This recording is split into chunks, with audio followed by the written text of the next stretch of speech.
Habang sinasummon, mataimtim naman ang dasal ni Rockil na sana ay swertehin siya sa kanyang pinili. At dito ay nagsummon na ang system at kanya itong sinalo. Iniisip niya kung ito ba ay nakakatusok, isang mistulang porcupine ang kanyang nakuha. Sabay sabi ng summoned monster ng Goziem. Sinasabi sa system na Goziem ang pangalan ng kanyang napili at lumabas ang gabay para dito. Ang laki daw nito ay nakabase sa pagpapakain ng dala nitong sunflower seeds.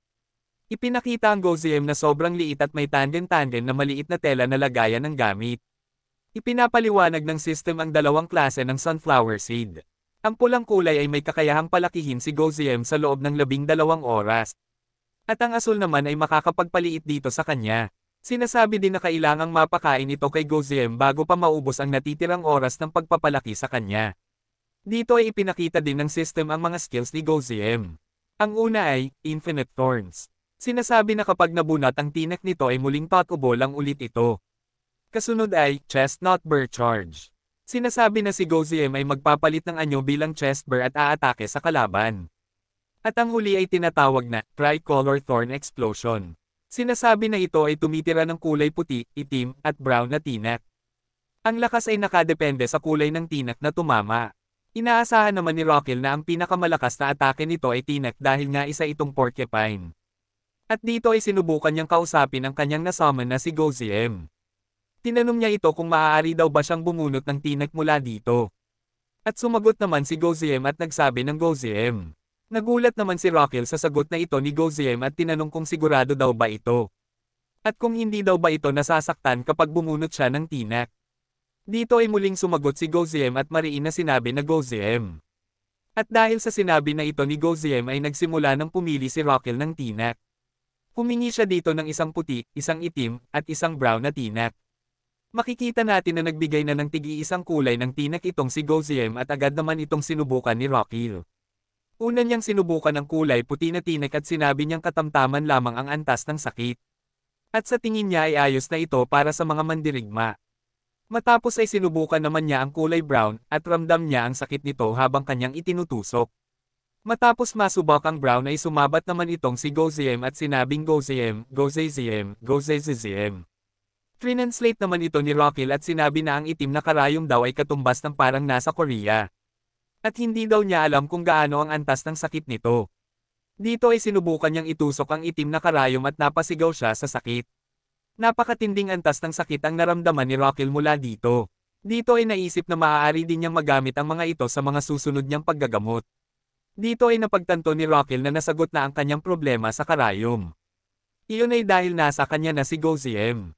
Muling sumagot dito si Goziem ng Goziem.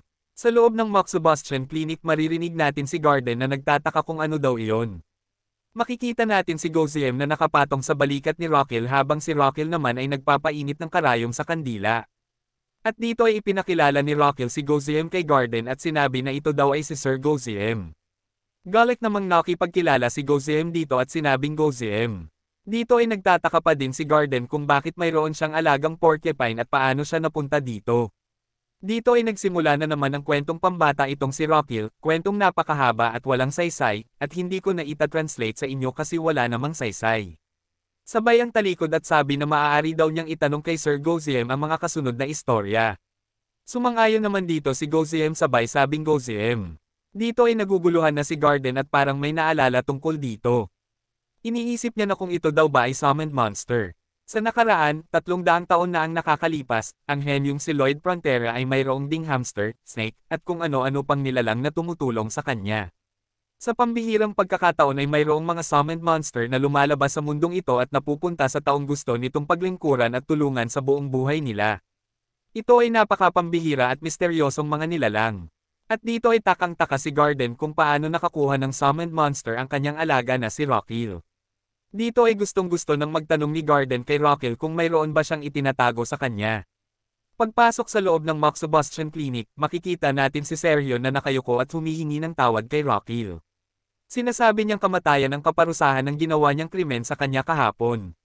Sinabihan naman ni Rockil si Sergio na huwag mag-alala dito dahil normal lang daw na mangyari ang mga bagay na iyon kapag nakakaranas ng matinding sakit. Dagdag pa niya na ngayon daw ay hindi na niya mamamalayan kahit dagdagan pa ang mga nakatusok na karayom sa kanya. Sumagot naman si Sergio na wala pa naman siyang ginagawa sa kanya. At sumagot din si Rockil at sinabing mayroon na. Makikita natin ang binti ni Sergio na marami na palang nakatusok na karayom dito. At nagulat naman si Sergio nang makita ito. Sa pagpapatuloy, makikita natin si Rockil na mabilisan ang pagtutusok sa mga mandirigma na tila siya ay dama-dami na sa sobrang smooth ng kanyang galawan. Hanggang sa matapos na niya itong lahat. At eto na nga, may lumabas na sa kanyang window system at nagsasabing. Ang requesting treatment fee skills daw niya nag-activate na. Pinakita ang pasyente na si Damien at 13 na iba pa. At ang kailangang gamutin ay ang sumpa. Sa kasunod na window system ay lumabas ang bonus life na kanyang natanggap ay 80 araw. At ang inaasahang natitirang araw niya ay tumaas at naging 171 na araw. Sa kasunod na window ay sinasabi na tumaas ang level ng request for medical treatment niya dahil sa malaking bonus na kanyang nakuha. Ito ay naging level 2 na at ipinakita na ang dating ratio na 2,000:1 ay naging 1950:1 na. Nagtatalo naman sa tuwa itong si Rockil dahil bukod sa nadagdagan ang kanyang buhay ay tumaas pa ang level ng kanyang kakayahan. Dito ay nakita ni Damien na sobrang saya ni Rockil dahil sa nangyari. Labis na nagtataka dito si Damien dahil si Rockil ang Crown Prince, pero hindi niya alam kung bakit labis ang kasiyahan nito na mapagaling silang mga mandirigma. Makikita natin si Rockil na ngiti abot tenga dahil sa kanyang karagdagang buhay. At nasabi niya na mabuti naman at natapos na niya ang mga mandirigma. Ngunit, makikita na naman natin dito si Rockil na mayroon na namang masamang binabalak. Sa kabilang banda, makikita natin dito na ang hari ay nagkakape sa gabi habang kausap ang isang kawal. Ang kawal dito ay nagbibigay ng update tungkol sa mga kinikilos ng Crown Prince na si Rockil. Iniulat dito ng kawal na ang Crown Prince daw ay nagtalaga ng 14 na mandirigma upang maging kanyang personal na kawal. Nagulat naman ang hari sa naging aksyon nitong si Rockil. Sa pagpapatuloy ng ulat ng kawal sa hari, sinasabi na ang 14 na mandirigma ay tinawag na Special Royal Guard at ang kanilang tungkulin ay manatili lamang sa tabi ni Rockil sa lahat ng oras. Nagtanong naman ang hari kung anong ibinibigay ni Rockil kapalit ng serbisyong binigay ng mga mandirigma. Sumagot ulit ang kawal at sinabi na pinapasahuran daw ito ni Rockil, bukod doon ay binibigyan pa niya ito ng iba't ibang klase ng benepisyo. Napaisip naman ang hari dahil sa kanyang nalaman at napahanga sa mga ikilos ng kanyang anak na dating sakitin na laging nakarete lamang sa kama ngunit ngayon ay nagbuo na ng private squad na binubuo ng mga mandirigma galing sa Coliseum. Labis na ang kasiyahan ng hari sa mga ginagawa ni Rockil at ito ay nanabik na para sa mga susunod na gagawin ng kanyang anak. Sa pagpapatuloy ng ulat ng kawal, sinasabi na tinipon din daw ng Crown Prince ang lahat ng kanyang katulong at bodyguards ng kanyang munting palasyo at ito'y walang awa niyang pinagtutusok ng karayom. Makikita naman natin dito na ang kasiyahan ng hari na kanina lamang ay tanggen ng kanyang mukha ay napalitan ng panlulumo. Dito ay nagtataka na siya kung ano nga ba talaga ang ginagawa ng kanyang anak na si Rockil. Sa pagpapatuloy ng manhwa, ipinapakita ang pagtusok ni Rockil ng karayom at tila napapaimik ito habang itinutusok. Tinanong naman ni Rockil sa pasyente na kung masakit daw ba ang pagtusok. May panginginig na boses itong sumagot na hindi naman daw. Muling nagtanong si Rockil na kung bakit napapaimak ito samantalang karayom lamang ito. Makikita naman natin ang lalaking pasyente ni Rockil ay nagmukha ng si Illumi sa Hunter x Hunter sa dami ng karayom na nakabaon sa mukha nito. At sa susunod na sitwasyon ay makikita natin si Rockil na nakaupo at may mga kagamitan pang acupuncture at nasa harapan naman nito ang mga bodyguards at kasambahay ng palasyo at tinatawag na ang kasunod na pasyente nito. Bago yan mangyari, makikita natin na naglalakad si Rockil sa hardin ng kanyang palasyo at nakasalubong niya dito si Damien at kanyang binati. Tinanong niya din ito na kung kamusta na daw ang pakiramdam nito pagkatapos ng kanyang moxibustion. Sumagot naman si Damien na may konting pangingirot na lamang. Sinabi naman dito ni Rockil na sayang naman daw at hindi na niya kailangan mag-moxibustion pa. Hindi naman gaanong narinig ni Damien ang sagot ni Rockil kaya't inulit niya na ito. Ipinaliwanag ni Rockil na hindi na niya kailangan pang sumailalim sa pag-moxibustion dahil siya ay magaling na. Hindi naman makapaniwala si Damien sa narinig niyang ito. Sa pagpapatuloy, sinabi ni Rockil na sigurado siya na matagumpay ang naging panggagamot at natapos na rin siya sa kanyang pag-e-eksperimento. Yumuko at buong pusong nagpasalamat si Damien dahil sa kanyang nalaman. Dito naman ay mabilis na inawat ni Rockil si Damien at sinabi na pakinggan muna ang kanyang sasabihin. Sinabi ni Rockil na gusto niya ang kakayahan nito sa pag-e-espada at ayaw niyang kung saan-saan ito mapadpad.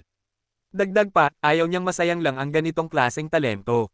At dahil dito ay inalok ni Rockil si Damien para maging isang personal bodyguard. Idinagdag pa ni Rockil, syempre hindi niya gagawin ito dahil sa friendship at loyalty. At lalong hindi thank you lamang ang kabayaran dahil sinisiguro niya na makakatanggap siya ng magandang kabayaran. Mayroon din siyang mga pahinga na araw na maaring gamitin at mayroon ding matatanggap na kabayaran kung siya ay nagretiro na. Dito ay iniisip ni Rockell na lalo pang lalakas ang kakayahan nito sa pag-espada ng sobra-sobra, ngunit mararanasan niya ang syndromes of a sword master. At alam ni Rockell na alam din ito ni Damian dahil siya rin naman ang nakakaalam ng sarili niyang kakayahan. Dito ay sinasabi ang ibig sabihin ng Syndrome of Swordmaster.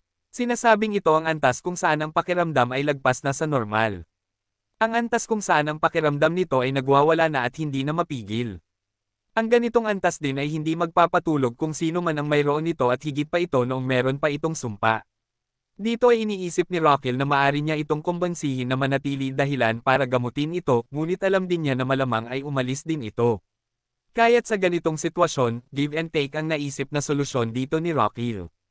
Dito ay makikita natin si Rockell na pinapapirma na niya si Damian ng kontrata habang ipinapaliwanag ang mga karagdagang benepisyo. Mayroon din daw siyang paternity leave at childcare leave. Di naman makasagot dito si Damian dahil hindi niya maintindihan ang pinagsasabi ng nasa harapan niya, at ito ay inaasahan naman ni Rockell dahil wala pa namang ganoong batas sa mundong iyon. Dinagdag ni Rockell na may kalayaan daw ito na umalis kung kailan niya gustuhin at may isang mansion pa bilang bonus. Hindi pa rin nagsasalita dito si Damian at dahil dito nasabi ni Rockell na malamang ay sanay na ito sa pakikipagnegosasyon ng kontrata, habang may mga pulang mata ng mukhang mababagsik na hayop ang nagmamasid at nagtatago sa mga halamanan. At dito ay nilabas na ni Rockell ang kanyang huling alas at sinabing, 4 na araw na trabaho sa loob ng 1 linggo. At sinabi kung gusto daw ba niya ito. Kung kaya daw ba niya tanggihan ang ganito kagandang kontrata.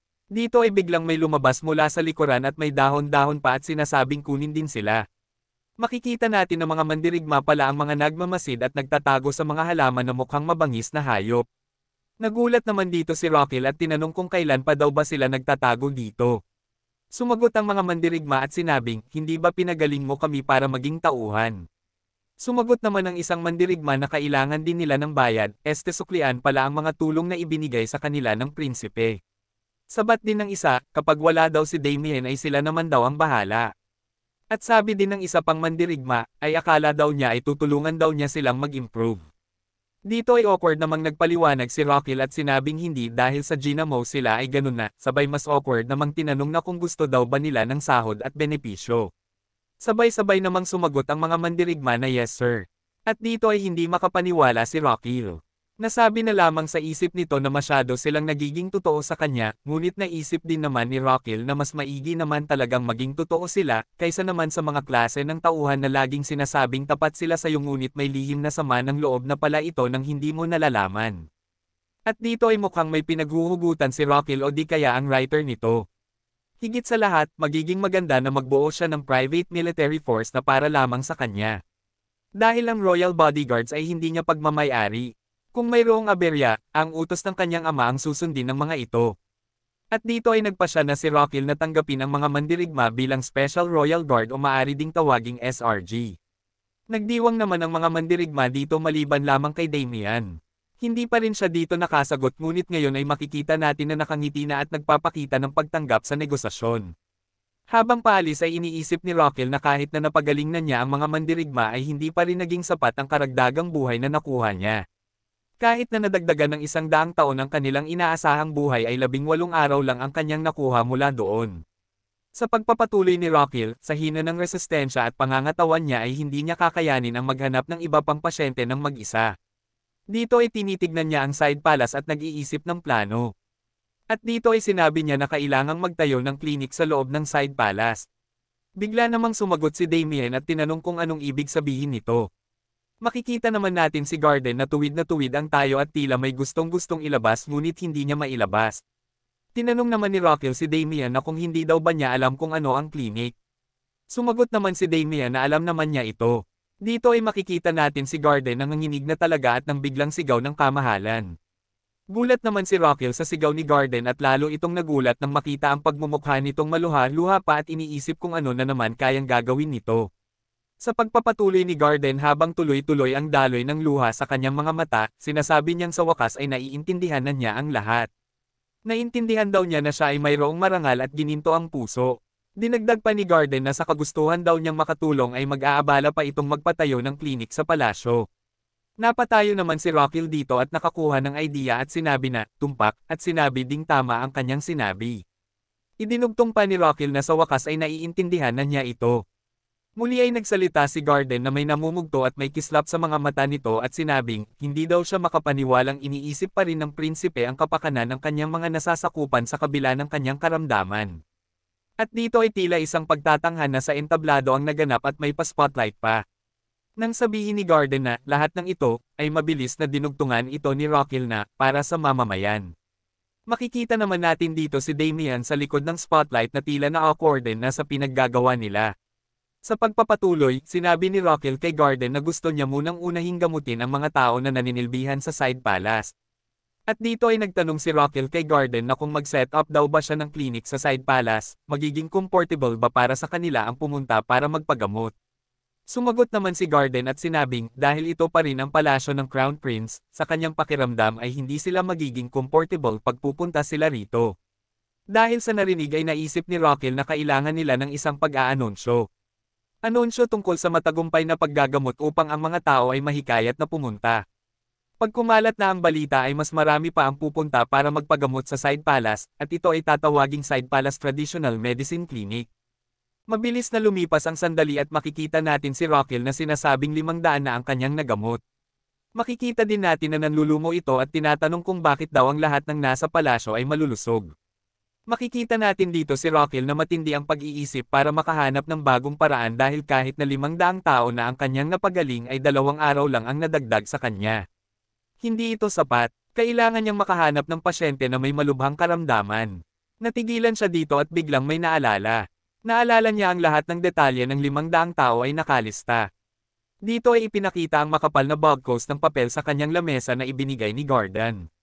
Makikita natin ang alaala ni Rockil tungkol sa mga papel na ito at sinasabi ni Garden na ayon daw sa kanyang utos, isinulat daw nila ang lahat ng detalye ng mga pamilya, kasarian, edad at karamdaman na mayroon ito. At dito ay nabuhayan si Rockil at sinabing, kung ang lahat ng empleyado ng Side Palace ay walang karamdaman, ngayon kailangan ko namang tignan ang kalusugan ng kani-kanilang pamilya. Dito ay nakakasigurado si Rockil na mayroon kahit isang tao dito na may malubhang karamdaman. Makikita natin na masusing sinusuri ni Rockil ang bawat isang detalye hanggang sa halos maubos na niya ito at hindi man lang nakakita ng kahit isang may sakit sa mga kapamilya ng empleyado ng Side Palace. Dito ay muling nanlumo si Rockil dahil hindi siya makakita ng kahit isang pasyente man lang. At muling nagtataka na kahit ang kapamilya ng mga empleyado ng Side Palace ay mga wala ding sakit. Kaunti na lang ang kanyang pag-asa hanggang sa marinig natin si Damian na sinasabing nabigo daw niya ito. Nagulat naman si Rockil sa sinabi na ito ni Damian ngunit makikita natin na mas nagulat ang itsura ni Garden dito. Dito ay naman ay nagsimula ng magtanong si Damian. Tinanong niya si Rockil na gamit lang ba ang tingin niya sa kanyang mga pasyente. Nagulat naman si Rockil sa sinabing ito ni Damian. Sa pagpapatuloy ni Damian, akala daw niya na kailangan ng makakapagpatunay upang dumami ang kanyang pasyente, ngunit ngayon daw ay tila naghahanap na siya ng pasyenteng nasa bingit ng kamatayan. Dahil sa narinig ay nahulog ang mukha ni Rockil sa mga papel sa kanyang harapan at akala niya ay ano na naman ang naisip ni Damian tungkol sa kanya. Inawat naman ni Garden si Damian at sinabi ang walang galang at sinabi din niyang may tiwala siya sa plano ng Crown Prince. Sumagot naman si Damian na kung talaga ba. Makikita naman natin ang dugo na lumabas sa bibig ni Rockil dahil sa pagkakabagsak sa mesa ng mukha nito at nanginginig-nginig pang nagpasalamat kay Garden ngunit sinabi din niyang ang sinasabi daw ni Damian ay tama. Nag-aalala namang napakamot ulo si Garden at nagpaumanhin sa kanyang alaga na si Rockil. At muli ay nagsalita si Damian at iniharang ang kamay kay Garden para makakuha ng atensyon at sinabi nito na nagiging malupit daw ito. At bakit daw niya ipinapahiya ang kanyang mga tapat na tauhan na handang lumaban para sa kanya. Muli ay si Garden naman ang nagharang ng kamay kay Damian at sinabing siya nga itong nagiging malupit sa Crown Prince. At dito ay tuluyan ng naubos ang pasensya ni Rockil at pinalayas ang dalawa sa kanyang kwarto. Sa paglabas ng kwarto ay makikita natin si Damian na mala Carlos Yulo ang landing na napaka-smooth lang, ngunit si Garden naman ay tila nakaupo sa inidoro ang pwesto habang palabas ng kwarto. Sa loob ng kwarto napapahawak na ng ulo si Rockil dahil sa 10 pahina na lang ang natitira niyang pag-asa hanggang sa may mabasa itong kakaiba.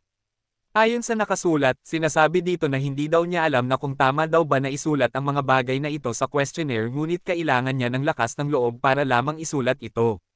Sinasabi dito na mayroon siyang kapatid na 8 taong gulang lamang, ngunit 1 hanggang 2 beses sa isang buwan ay nanginginig ang kanyang buong katawan at bumubula ang kanyang bibig na para siyang sinasapian ng masamang espiritu. Sinasabi din sa sulat na marami na itong nilapitang doktor ngunit hindi nila malaman kung ano ang sanhi nito. Sinubukan na rin nilang ipagdasal ito sa mga pari ngunit sinabihan sila nito na ginawa na nila ang lahat para mapalayas ang masamang espiritu dito. At dito ay kita ang kasiyahan ni Rockhill dahil nakita din niya ang kanyang hinahanap.